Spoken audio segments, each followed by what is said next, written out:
প্রশ্ন গুরুত্বপূর্ণ প্রশ্ন, কারণ অধিকাংশ মানুষ আজকাল নামাজ যেই সময় ফরজ হয় সেই সময় নামাজ আদায় করা শুরু করে না। নামাজ ফরজ হয়ে যায় সাবালক হলে, সাবালক হওয়ার কোনো লক্ষণ পাওয়া গেলেই, সেটা স্বপ্নদোষ হতে পারে, আর গোফ মোচ গজা হইতে পারে, অথবা নাভিন্ন লোম পশম গজা হইতে পারে। আর যদি এগুলো কিছুই না পাওয়া যায় আর 15 বছর বয়সে পৌঁছে যায়, তাহলে 15 বছরের সাথে সাথেই নামাজ ফরজ হয়ে যায় ছেলেদের ক্ষেত্রে। মেয়েদের ক্ষেত্রে এর অনেক আগে 9 বছর 10 বছর 11 12 এর মধ্যেই চলে আসে, মাসিক ঋতু চলে আসে। সুতরাং মেয়েদের উপর 11 12 বছর বয়সে বা 9 বছর বয়সে অনেক মেয়েদের মাসিক চলে আসে, তখন থেকেই নামাজ ফরজ হয়ে যায়। নামাজ ফরজ হয়েছিল আপনারাও 15 বছর বয়সে, আর 24 বছর বয়সে নামাজ শুরু করেছেন। এখন এই যে নামাজ 9-10 বছর নামাজ ছুটে গেছে, আমি কি করব, কিভাবে কাজা করব, এই হচ্ছে প্রশ্ন। দেশি ফতোয়া হচ্ছে কাজাই উমরি কাজা।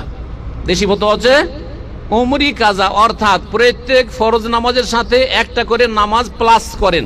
জোহরের সাথে ডবল জোহর, আসর ডবল আসর, মাগরিব ডবল মাগরিব, এশা ডবল এশা, ফজর ডবল এশা। এই করতে করতে 9 বছর 10 বছর নামাজ ছুটেছে। দেশের এক শ্রেণীর হুজুররা শিখায় যে তুমি 10 বছর কি করো, উমরি কাজা করো। এটি বিদআত, যার কোনো দলিল না কোরআনে আছে, না হাদিস আছে, না সাহাবায়ে কেরামদের আমলে আছে। তাহলে সহি ফতোয়া কি এই ক্ষেত্রে?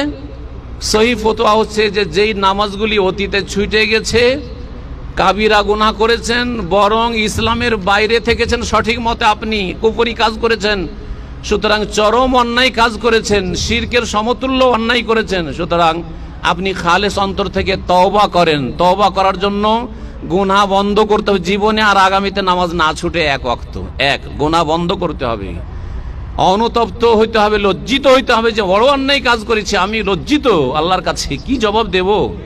3 নম্বর শর্ত হচ্ছে আগামীর জন্য দৃঢ় প্রতিজ্ঞ হইতে হবে, জীবনে আর নামাজ ছুটবে না। বন্ধ করে দেওয়ার সাথে দৃঢ় প্রতিজ্ঞ হওয়া যে জীবনে আর নামাজ ছুটবে না। তওবা করে নিলেন যে আল্লাহর জীবনে নামাজ আমার ছুটবে না।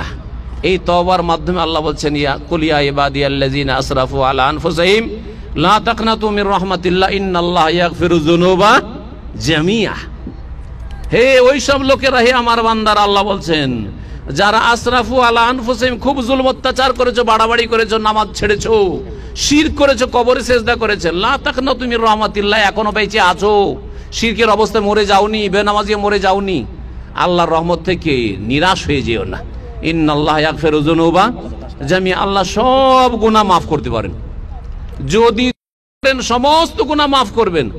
আল্লাহ যদি আবু সুফিয়ান রাদিয়াল্লাহু আনহু ওহদের যুদ্ধে কাফেরদের নেতৃত্ব দিয়েছেন, খালিদ বিন ওয়ালিদ কাফেরদের প্রধান সেনাপতি ছিলেন, হিন্দ নবী সাল্লাল্লাহু আলাইহি ওয়াসাল্লামের চাচার কলিজা বের করেছে, মালা বানিয়েছে, চিবিয়েছে, তাকে যদি কালেমা নসিব করেন আর মাফ করতে পারেন, যেহেতু সে ইসলাম কবুল করেছে, তাহলে আপনার মতো বেনামাজিকে কেন মাফ করবেন আল্লাহ রাব্বুল আলামিন?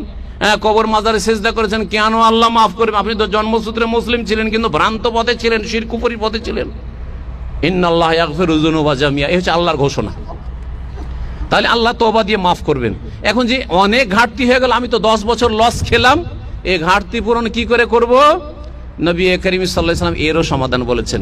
কিয়ামতের দিনে প্রথম হিসাব হবে মুসলিমদের কি সম্পর্কে? নামাজের হিসাব হবে। তারপরে যখন নামাজ কমে যাবে, 10 বছরের নামাজ কম, তখন আল্লাহ বলবেন যে এই বান্দাদের দেখো হালমিন তাতাও, কোন নফল নামাজ আছে কিনা, সুন্নতের রাতেও 12 রাকাত 10 রাকাত পড়েছে কিনা, তাহাজ্জুদের নামাজ পড়েছে কিনা, সালাতুদ দুহা ইশরাকের নামাজ পড়েছে কি পড়েনি, আর বাকি নফল টফল আছে কিনা, তারাবির নামাজ আছে কিনা, সেগুলো দিয়ে কি করা হবে? ঘাটতি পূরণ করা হবে। শুধু ঘাটতি পূরণের জন্য এখন থেকে তাহাজ্জুদ ধরে নেন, সালাতুদ দুহা পড়েন, ইশরাকের নামাজ পড়েন।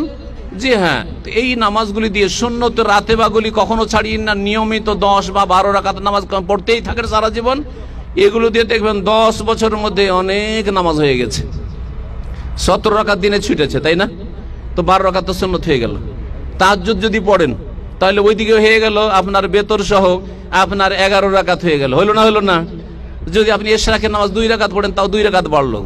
4 পড়তে পারেন, 6 পড়তে পারেন, 8, 10, 12 পর্যন্ত পড়তে পারেন সালাতুদ দুহা পড়লেন, তাহলে কত নামাজ বেড়ে গেল। এই নামাজগুলি দিয়ে আপনার ফরজ নামাজের ঘাটতি ইনশাআল্লাহ পূরণ করা হবে।